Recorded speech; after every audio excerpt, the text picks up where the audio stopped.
Tomorrow day. Not too much light. And but we do it. Hey guys, and welcome to the I guess kind of a mid-afternoon update to Kick the Peak podcast. Welcome you subscribers on YouTube and my subscribers that I have on Twitter. Still trying to we're gonna get it where I can do my charts here. I've got some help coming. But anyhow, let's talk about. I got to tell y'all, I tweeted it out, and thank you everybody for telling me about the your well wishes on my what was ordeal yesterday. Here's the quick recap. Okay, we're sitting down, and you're the Mr. Businessman, and take a couple bites, and I'm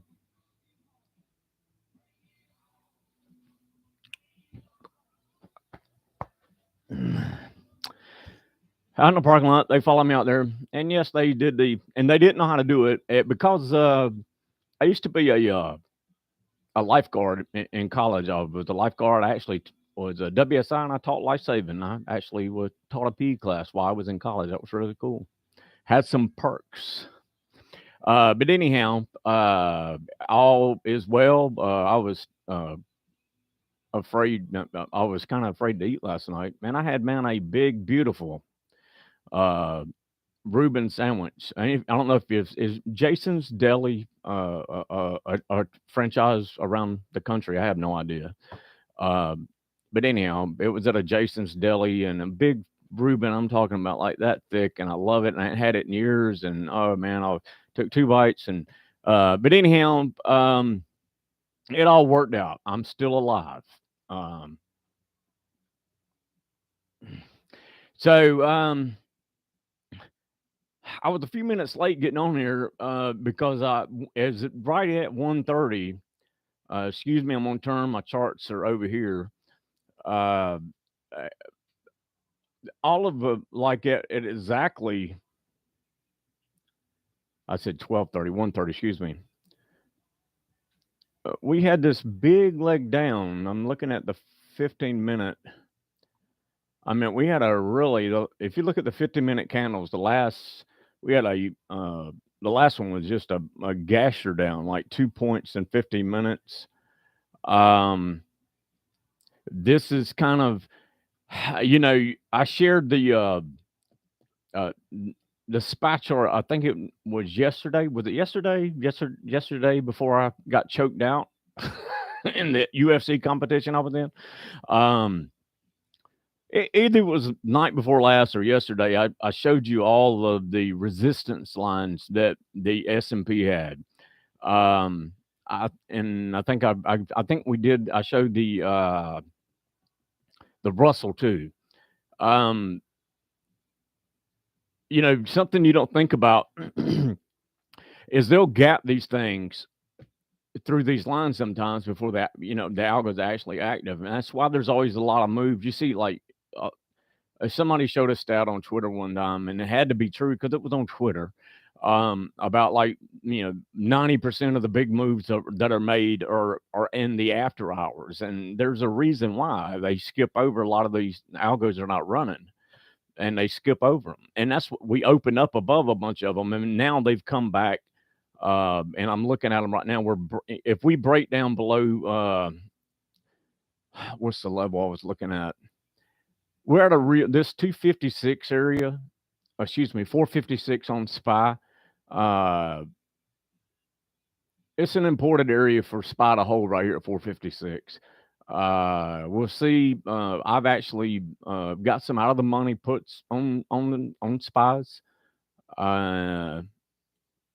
But we'll see how that happens. What have y'all traded today? I did not do much yesterday. I wasn't even, of course, y'all know I was, about an hour away in another town, choking to death. So I didn't even make a trade yesterday. I've made a few today. I scalped Carvana short. I did scalp GME.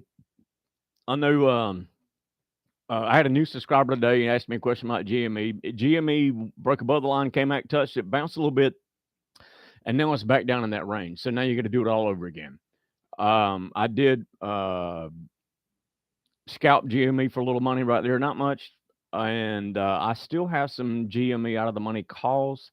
But if this market rolls over here, a lot of times the telltale sign of a market rolling over is when you get stocks like Tilray, GME, QS. Did y'all see QS today? Remember how hot? Y'all remember QS back in 2000? Like it was like, went from one of those SPACs, one of the few remaining SPACs, but QS is still up $1.65 at 11, but it hit a high of 13 and a quarter this morning. I shorted QS this morning. I've already covered it. And what else have I done? That's pretty much it. That's pretty much all I've done today. So I've just the market rolling over, right? And of course it's only 139, so you can't say, hey, but I will tell you this: the transportations, my other stuff's over here. So when the transportations are down 105. I've been waiting for the transports to roll over because as oil's been going higher, and I believe oil is up again today, I'm gonna have to really turn my back to see oil.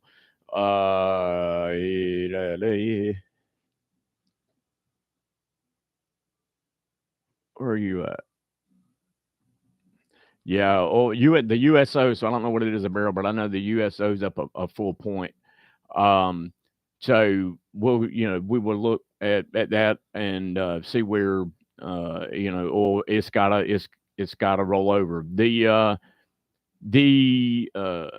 saying what they say yesterday, we're gonna have a soft landing, right? We're gonna have a soft landing.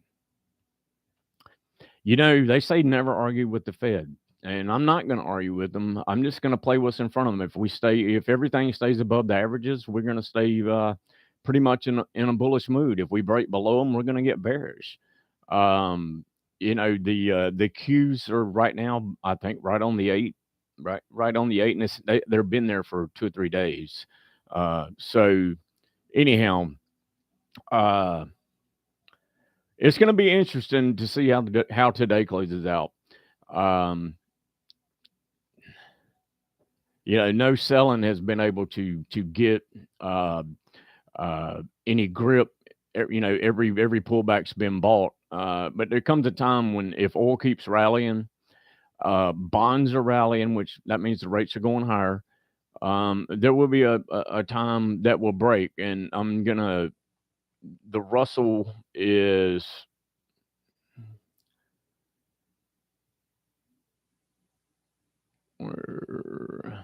The Russell's gone negative, and the Russell had was up this morning. Now it's gone negative by a couple of points. So, is this the top? Are we rolling over?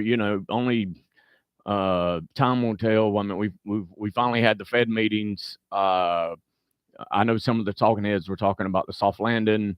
I have a hard time believing that, but I'm not going to argue with it. I'm a trader. I'm going to do the averages. If short set up, and getting short, I mean, we're going to catch the tops in these. That's the thing that a lot of people think, that to have a successful short, you got to catch a top in a stock, and that's suicide. I mean, like if the stocks come down, get below their averages, and come back and touch them, that's when I like to put on my shorts, because now you've rallied up, you've got something to stop it, it's below its support. So that's kind of what I'm waiting for. If we can see, see things get below. Apple was up 2, it's only up 40. So is everything on roll today? We'll see. We'll continue watching it. Like I said, I've got some SPY shorts. I mean, I got some puts on SPY, but I probably will close them out by the end of the day, or definitely by tomorrow. I'm just kind of, we sold off, but we're still positive on the day. Something I'm going to always touch on too, because I know a lot of you guys want to talk about the psychology of trading, and psychology is what this business is about. And I went on a long journey, and I'm going to tell you bits. Some of you've heard a good bit of my story. Some of you hadn't, but if whatever you're going through right now when you're trading, I promise you, I've been there. Whether you're almost out of money, you're rolling in dough, on a hot streak, cold streak, whatever it is. I've been there, done that. And the whole to get to where you want to be uh, in trading, you've got to get your mindset. See, there's no, there's, yes, there's thinking, but when you get into a trade, it's more execution. Okay. You've got to have, if you're looking at charts, and most of the guys that are in my subscription room, I usually look at trades. I got glue on my hand. Okay. I just want y'all to know that my golf shoes are coming apart and I decided to glue them instead of buying a new pair. Sometimes you sometimes you still have that trailer park mentality. So, but anyhow, let's talk about the psychology of FOMO because I think this is if you're a newer trader, you have suffered this. If you're not suffering it right now, stocks have made a tremendous move higher. I see people boasting about it on Twitter, and I don't bust anybody's humps. I did, but it doesn't do any good. I mean, I don't want to attract chaos to my life, but you know, you had some people said there were some bargains in October at the lows. Let me tell you what was going on in October at the lows. You had every bank on the brink of collapse. I mean, like we were going to have another 2008 moment in October, and the Feds did what they had to do to basically prop the market up. If you want to take the time, like I did, like a nerd, and read the Federal Reserve, read the Federal Reserve minutes, you will see where they have. I didn't realize they had this much power, but when they changed the rules in 2008, they gave these guys unlimited power to prop the market up. And that's fine. We didn't need a crash. Was I buying lows? I absolutely was not. Um, because if it goes the other way, those same stocks would have been cut in half or even further. Somebody asked me, what's the difference between say 2000 and right now? In 2000, they let the market be the market. It was the freedom of the market is what took the market into the Nasdaq down a 90% drop. Will we ever see that again? I don't know. The way things are set up, I just don't know. We had this debate. I had this debate with some people that I consider very smart. Um, we look at all these economic numbers, but the stock market is now the economy. And that's different. I mean, I'm not an economist, and I know some of you guys could run circles with me with this debate. So I'm just telling you what we had this discussion, and you can add there's a comment section if you want to comment. I try and read them and keep up with them. But anyhow, let's talk about FOMO. And I've made jokes about this. Not FOMO is your imagination. It's your I made a joke. What FOMO is masturbating with stocks.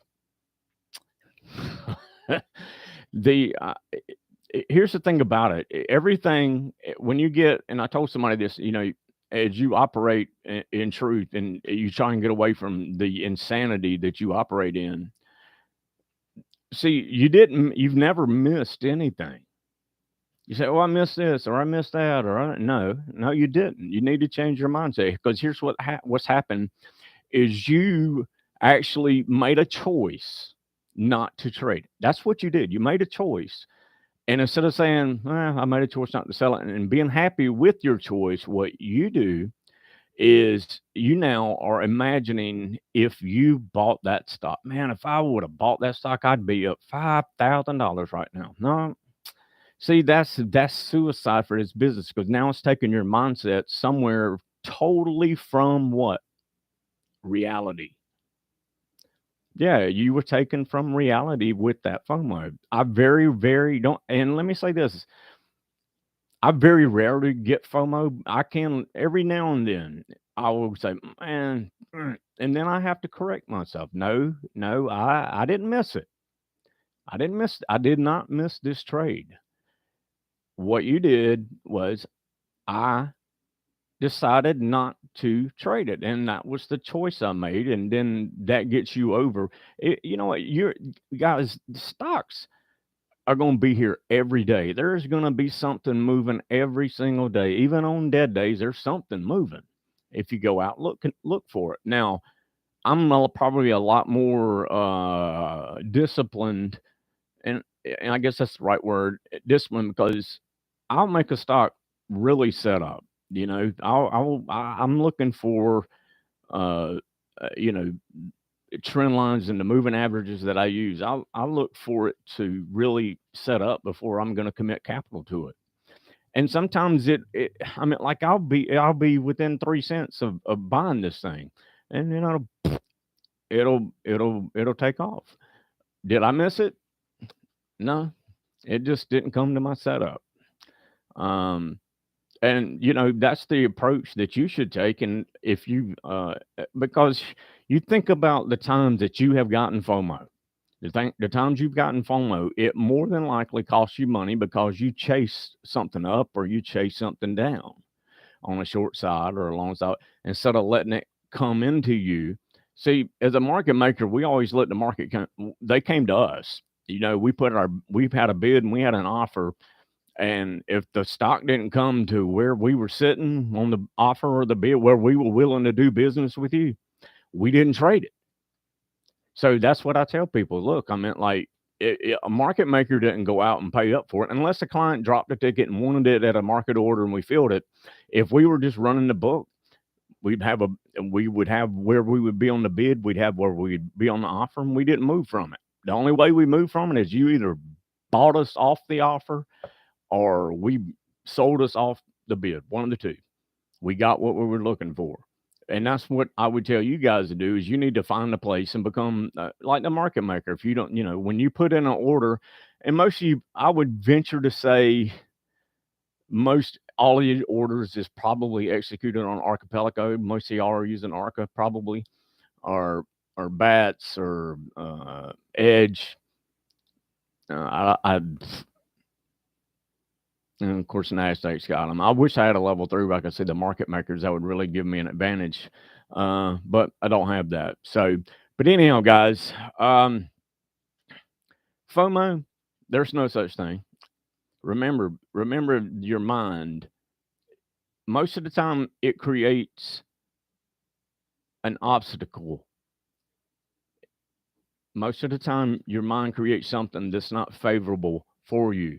If you're creating FOMO, you're totally creating something in your mind that's not going to help you. Why would you do that? Why would you create something that's going to harm you?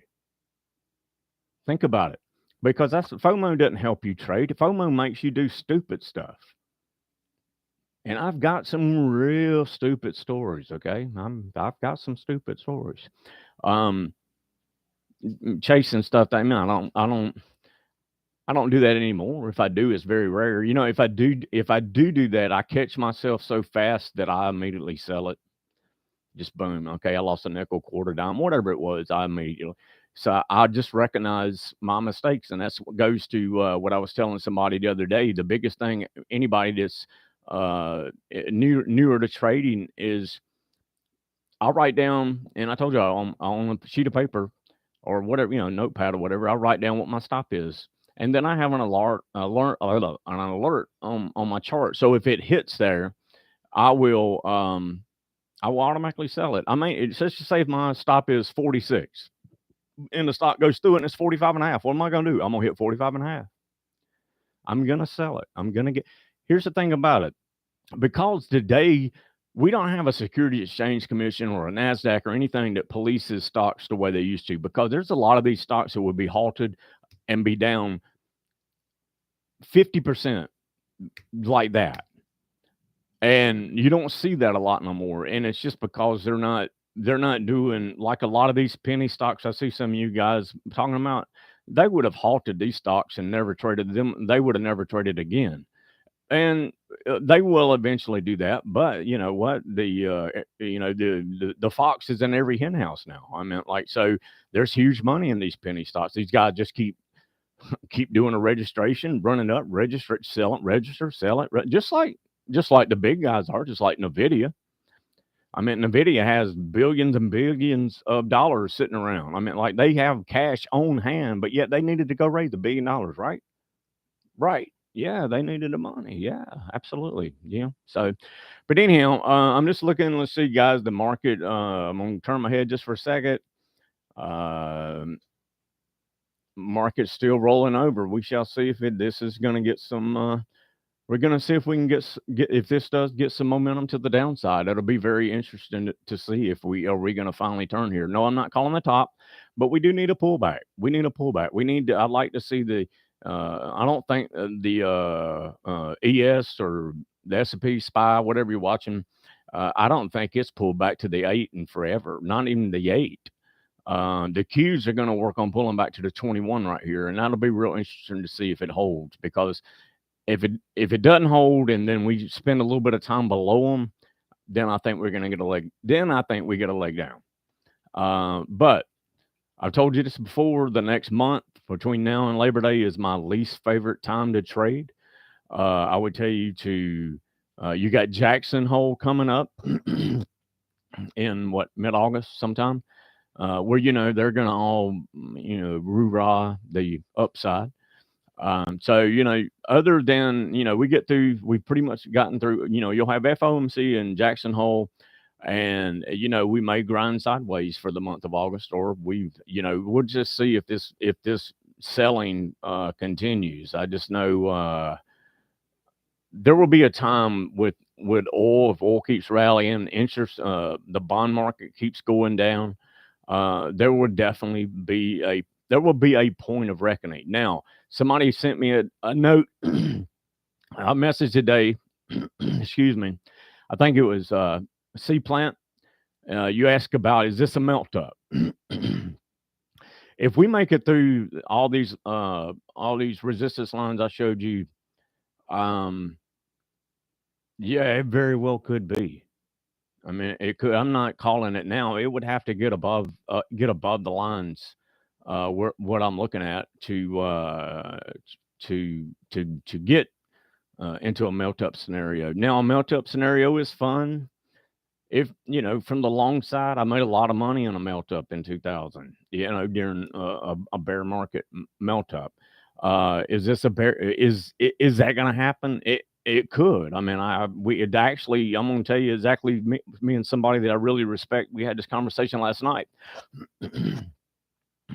If we make it through this, I think we'll have a Venezuelan or a Japanese type melt up, which is really, really, really, really. It'll be fun, but it's going to be a really bad thing for everybody involved as far as inflation, stagflation. You could go after this melt up, then you sell off, and you could be Japan and stay in this gnarly range for years and years and years and years and years. Now, I'm not saying that's exactly what's going to happen, but I'm saying if we do get above all these resistance lines we've been looking at, yes, we could have a melt up. I don't mean to sound whatever that guy's name on Twitter that's been calling for a melt up and a crash for 3 years. I guess if you keep doing it every year, you'll be right. So, I'm a trader. Most of you guys are traders. Some of you guys swing. I'm more of a scalp trader. I do have some swings, but my experience, my professionalism, and whatever is, I'm an excellent scalper for nickels, dimes, quarters, halves, points. I like trading the higher price stocks because we get a lot more movement in those. But anyhow, yeah, just remember on FOMO is created in your head. You never missed a trade. You've never ever missed a trade. You've never missed one. You made a choice not to trade it. It's that simple. You did not miss the trade. You didn't miss it. Okay, you didn't miss it. You say, I just show you, and don't let it bother you. That's the thing about it. Y'all get so personal with this stuff. If I miss a trade, so fucking what? I mean, most stocks will come back. I've never seen one that hasn't. So, but anyhow, guys. All right. Well, anyhow, I'm gonna try and keep these things short, and we've been going at this for about 25 minutes. So I figured that's about long enough for everybody, including myself. I think shorter the better. That way, everybody can listen to them and get tired. Blah blah blah blah. But anyhow, guys, we'll watch how this market closed, and you subscribers, shoot me a note if you want something, or there's a down there, down yonder in the corner. There's a chat box you'd like to chat. If you haven't subscribed, subscribe to my channel. I don't know why. These are basically the same thing as my spaces, but for whatever reason, there ain't many people come over to YouTube, but that's okay. We're just going to keep doing this. So, all right, guys, everybody have a great day. I'm going to play in a par three golf tournament. Me and another guy are going to play my son and another guy. Yeah. I'm going to get in their head. Yeah. So, but anyhow, all right, guys, have a great day. And remember, I will talk to y'all later. Hey, Mo Capital, what's up? Hey, yeah, I do feel better. I'm gonna tell you though, I was freaked out last night. I was freaked out yesterday afternoon. I mean, I have never, I don't panic easy. I can only remember a couple of times in my life I've been in a panic situation, and I was panicking. I mean, I really and truly, I couldn't breathe. I mean, I could not breathe, and I was like freaking out. So yeah, I'm better. It was crazy, but it was really good. It wasn't nothing about it was really good other than the fact that um after I got okay, I was actually in the car. They were taking me to the hospital, and I said, "Look, I'm okay." I said it finally released itself, and we went back to into the same restaurant, and man, put it this way: if you were in a business meeting, let's just say you were there, and you were going to ask for $10, and they offer you $30, and you ain't said a word. It was that kind of meeting. I mean, it just went like better than ever expected. I mean, so anyhow, thank you for asking. What's up, XAHV? Thank you. You are welcome, my friend. Thank you for listening. We'll keep doing this. We at the very beginning of this. So when I got 27 million subscribers, you can say, well, I was one of the first ones. I'm only like 1,982,000 short of where I want to be. Hey, we're on the path, baby. We're gonna get there. Um, I got FOMO about my subscribers. But anyhow, no, so but anyhow, guys, thank you guys for following along. I really do appreciate it. And hold on, I'm gonna look at the market one more time. We keep selling off. My P&L keeps going up every time I look over there, so that's good. Maybe I should just keep talking. If a P&L go, I just talk. I still got my. I'm gonna take this off for golf. If we start losing, I'll put it back on and say my thumb hurts. Not really. All right, guys, y'all have a great afternoon, and thank you so much for joining. If you really like this, hey, forward it, retweet it, or something. Help me out here because I've only got like 100 people following me on YouTube. I really thought I'd have more because everybody just said, "Oh, I love your spaces." Da, da, da, da, da. But anyhow, all right, guys, have a good afternoon. Uncle Pack loves you. Remember, you're worthy, more than enough, and don't listen to that enemy in your head. And he's trying to kill you. That's right. So, all right, have a good day, guys. See you. Peace out.